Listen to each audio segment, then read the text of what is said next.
بسم اللہ الرحمن الرحیم الحمد للہ نحمده ونستعینه ونستغفره ونؤمن به ونتوکل علیہ ونعوذ باللہ من شرور انفسنا ومن سیئات اعمالنا من يهده الله فلا مضل له ومن يضلله فلا هادي له ونشهد أن لا إله إلا الله وحده لا شريك له ونشهد أن سيدنا ومولانا محمدا عبده ورسوله أما بعد أعوذ بالله من الشيطان الرجيم بسم الله الرحمن الرحيم يا أيها الذين آمنوا إذا قمتم إلى الصلاة فاغسلوا وجوهكم وأيديكم إلى المرافق وامسحوا برؤوسكم وأرجلكم إلى الكعبين صدق اللہ العظیم۔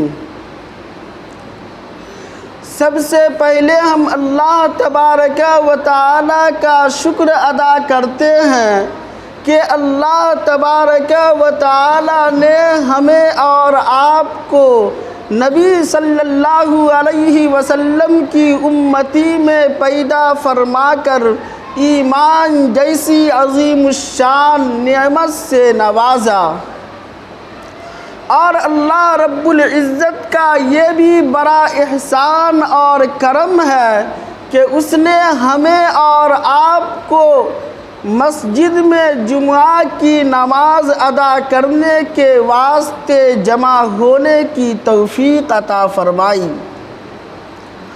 حضرات گرامی، ابھی میں نے آپ حضرات کے سامنے قرآن مجید کی ایک آیت کا ٹکڑا پڑھا ہے۔ اس آیت کے اندر اللہ رب العزت نے وضو کے احکام کو بیان فرمایا ہے۔ اس کا ترجمہ یہ ہے: اے ایمان والو، جب تم نماز کے لیے اٹھو یا نماز پڑھنے کا ارادہ کرو، تم اپنے چہرہ کو دھو لو اور اپنے ہاتھ کو کہنیوں سمیت دھو لیا کرو اور سر کا مسح کر لیا کرو اور اپنے دونوں پاؤں کو ٹخنوں سمیت دھو لیا کرو۔ حضرات گرامی، وضو کا مسنون طریقہ آج میں آپ حضرات کے سامنے بیان کرنا چاہتا ہوں۔ دعا کریں کہ اللہ تبارک و تعالی ہمیں صحیح بات کہنے کی توفیق عطا فرمائے اور اس پر پوری پابندی کے ساتھ عمل کرنے کی توفیق عطا فرمائے۔ قبلہ کی طرف منہ کر کے اونچی جگہ بیٹھنا مستحب ہے۔ وضو کے لیے نیت کرنا سنت ہے۔ نیت نہ ہو تب بھی وضو ہو جائے گا مگر ثواب نہیں ملے گا۔ نیت دل کے ارادہ کو کہتے ہیں۔ دل میں نیت ہوتے ہوئے زبان سے کہہ لینا افضل ہے، لہذا زبان سے نیت اس طرح کریں گے کہ میں حکم الہی کو بجا لانے اور طہارت و پاکیزگی حاصل کرنے کے لیے وضو کر رہا ہوں۔ اور وضو کرنے سے پہلے بسم اللہ پڑھنا یہ بھی سنت ہے، بلکہ بسم اللہ کے ساتھ والحمدللہ ملا لینا یہ اور بھی زیادہ بہتر ہے، کیونکہ جب تک آپ باوضو رہیں گے فرشتے نیکیاں لکھتے رہیں گے۔ اس کے بعد ہم سب سے پہلے اپنے دونوں ہاتھوں کو گٹوں تک 3 بار دھوئیں گے اور دونوں ہاتھوں کی انگلیوں کا خلال بھی کریں گے اور کم از کم 3 بار اوپر نیچے دائیں بائیں کے دانتوں میں مسواک بھی کریں گے اور مسواک کرتے وقت کتابوں کے اندر لکھا ہے کہ مسواک کرتے وقت نماز میں قرآن مجید کی قرات اور ذکر اللہ وغیرہ کے لیے منہ صاف کرنے کی نیت کرنی چاہیے۔ دائیں ہاتھ کے 3 چلو پانی سے 3 بار اس طرح کلیاں کریں گے کہ ہر بار منہ کے ہر پرزے پر یعنی حلق کے کنارے تک پانی بہہ جائے۔ اگر روزہ نہ ہو تو غرغرہ بھی کر لیں گے۔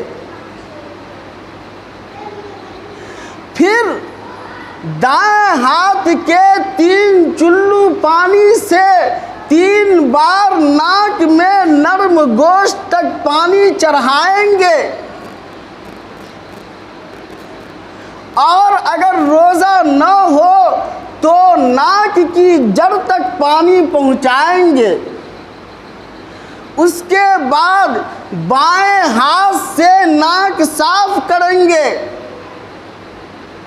اور بائیں ہاتھ کی سب سے چھوٹی انگلی کو ناک کے سوراخ میں داخل کریں گے۔ سارا چہرہ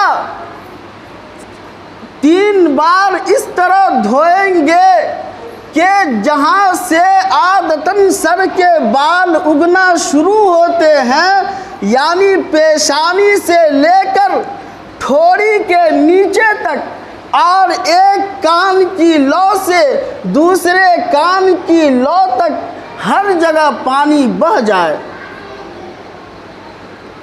اگر داڑھی گھنی ہے تو داڑھی کا انگلیوں سے خلال اس طرح کریں گے کہ انگلیوں کو گلے کی طرف سے داخل کریں گے اور باہر کی طرف نکالیں گے۔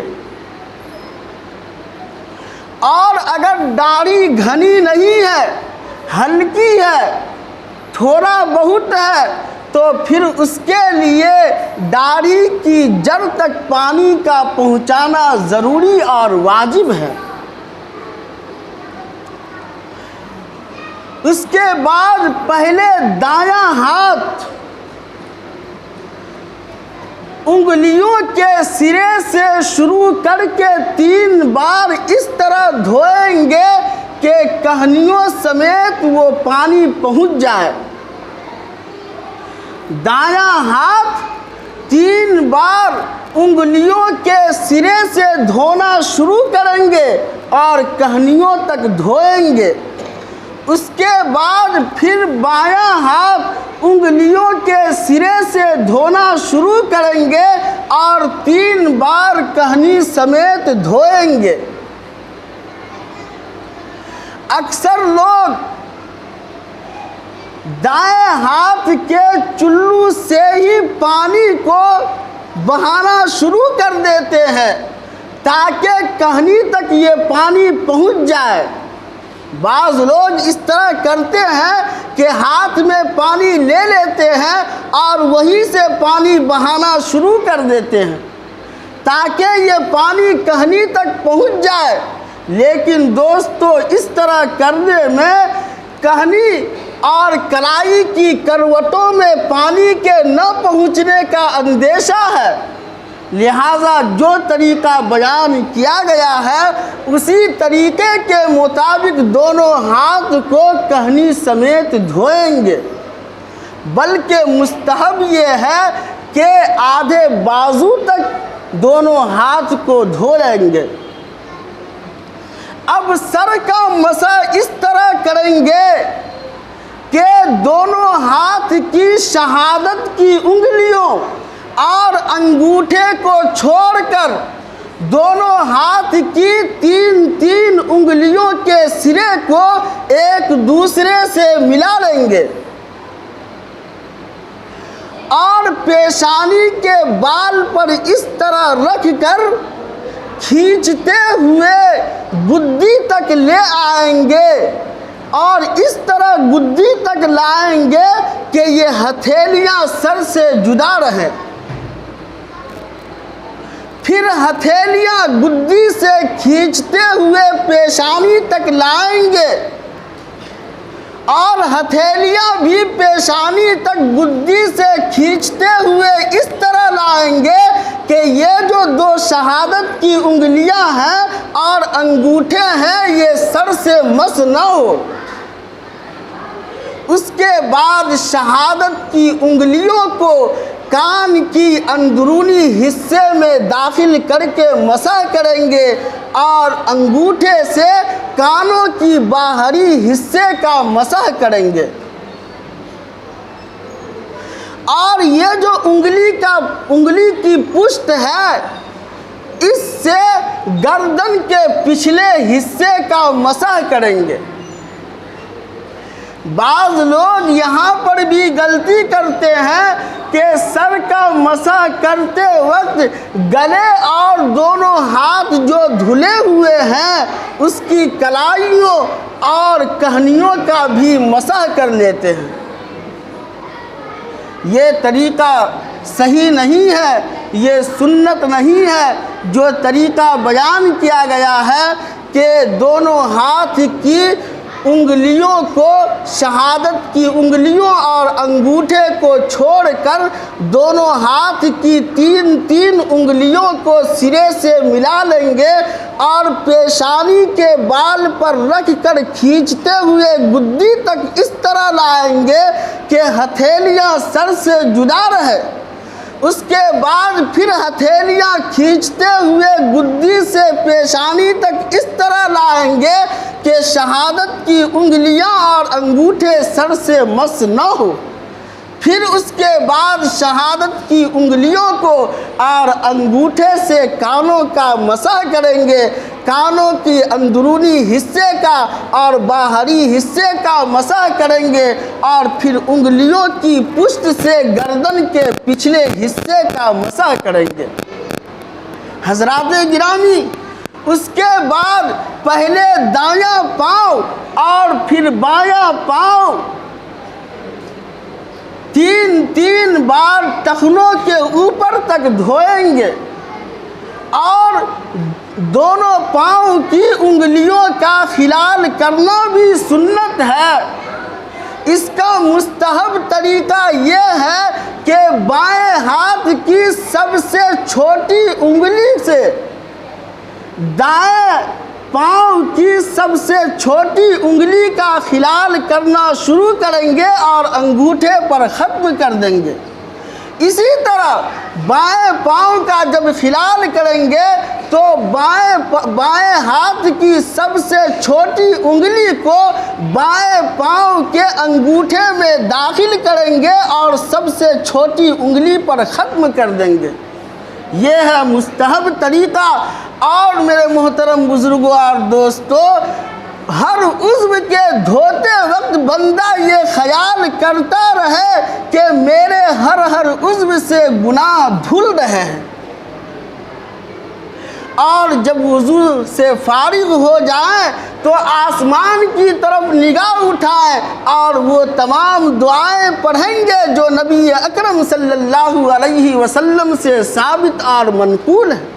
چنانچہ آپ علیہ السلام نے پڑھا، اشہد ان لا الہ الا اللہ وحدہ لا شریک لہ واشہد ان محمدا عبدہ ورسولہ، کہ میں گواہی دیتا ہوں کہ اللہ کے سوا کوئی معبود نہیں، وہ اکیلا ہے، اس کا کوئی شریک نہیں، اور میں گواہی دیتا ہوں اس بات کی کہ محمد صلی اللہ علیہ وسلم اللہ کے بندے اور اس کے رسول ہیں۔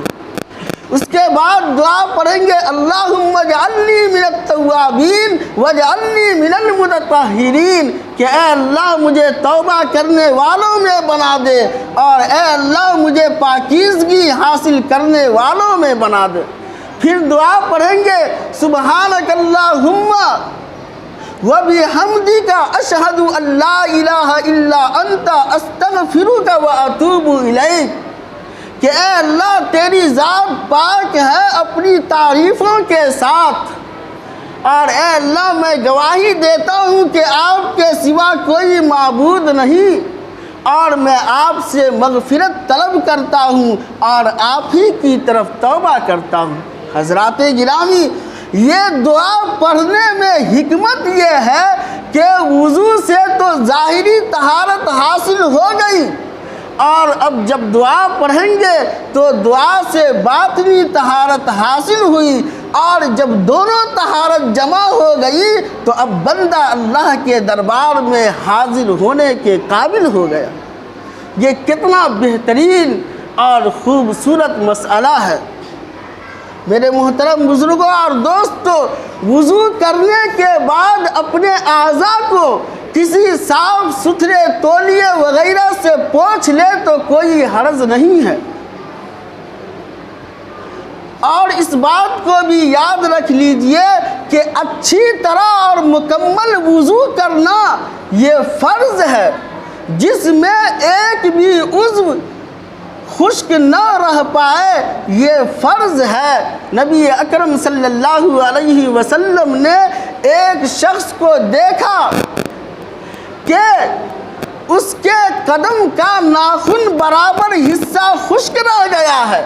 آپ علیہ السلام نے فرمایا ارجع فاحسن وضوءک کہ جاؤ واپس اور اچھی طرح وضو کرو۔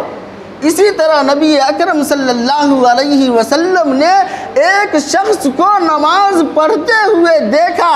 آپ علیہ السلام نے دیکھا کہ اس کے قدم کا درہم برابر حصہ خشک رہ گیا ہے۔ آپ نے اسے نماز اور وضو دونوں دہرانے کا حکم فرمایا۔